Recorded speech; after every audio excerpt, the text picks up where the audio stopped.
एक बहुत बड़ा ब्रांड है।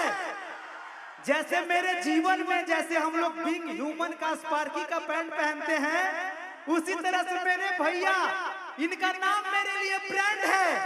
अगर इनका नाम लेके भैया का नाम से मेरा गाना 100 मिलियन जाता है, तो भोजपुरी में भैया से बड़ा कोई स्टार ना है ना कभी होगा।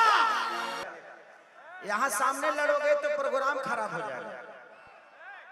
हम समझते नहीं लड़े वाला भीतर के हुआ और समाइल बा।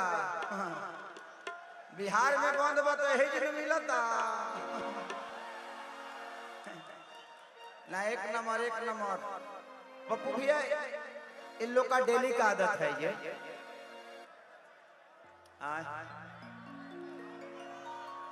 कौन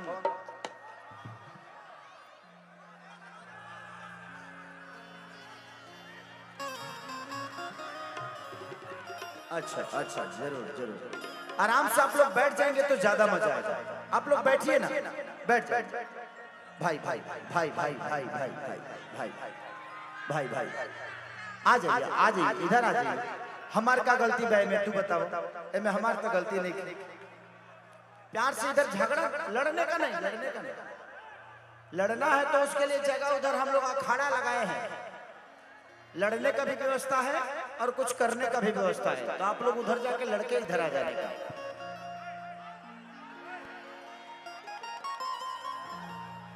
अरे मर्द वगैरह हम 10 लाख आदमी में कार्यक्रम के लिए बनी, लेकिन 50,000 में इतना प्रॉब्लम होता।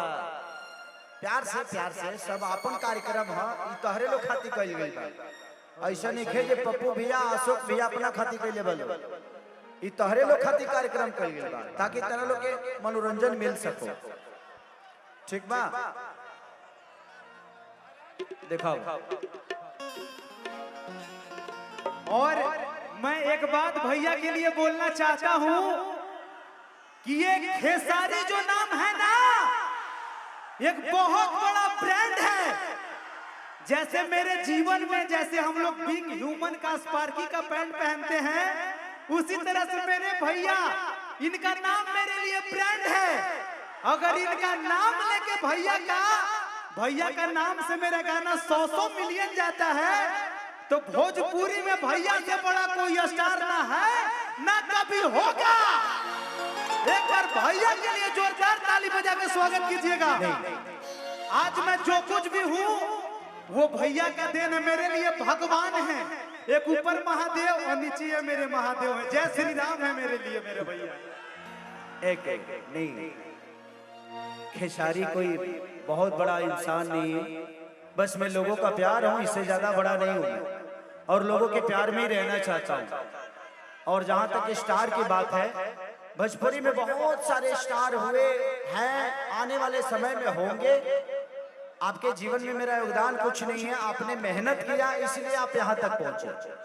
हाँ, इनका एक गाना था कि नाचे बलमुआ खेसारी स्टाइल में। एक लाइन में भैया दोनों साथ में गाएंगे कि वीडियो बनाई वो हमारा अपना मोबाइल में, दिया अपना मोबाइल में।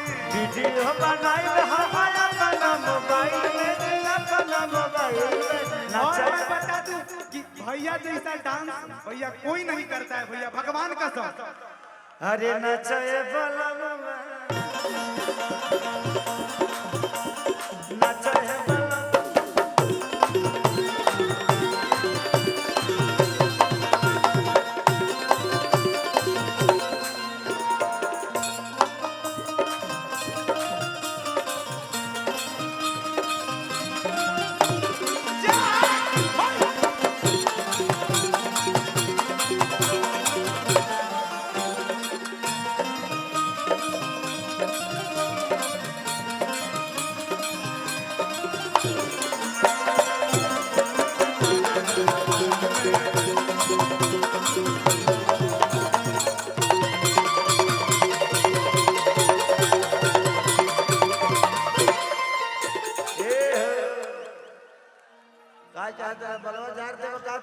भैया एक और मेरा भैया पे गाना हिट हुआ था कि लालू जैसन नेता के भारी ना होई।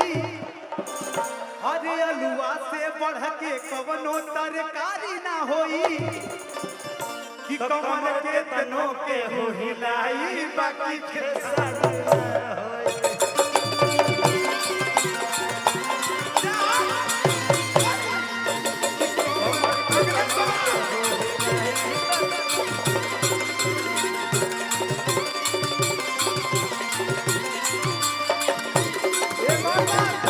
संघर्ष 2 कौन कौन मूवी देखे हैं? हम भैया के साथ देखे ब्लॉकबस्टर मूवी भोजपुरी में पहला बार ऐसा फिल्म आया है कि बलम में बात मानल नारी के फिल्म हम देखब खेसारी के।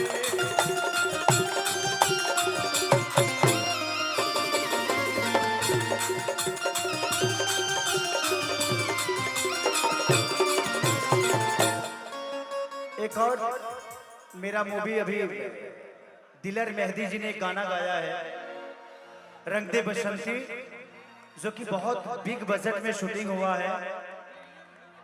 और उस गाने का आप लोगों ने देखा भी होगा कि राम जी की जय हनुमान जी की जय। एक मैंने अभी बागेश्वर धाम गया था,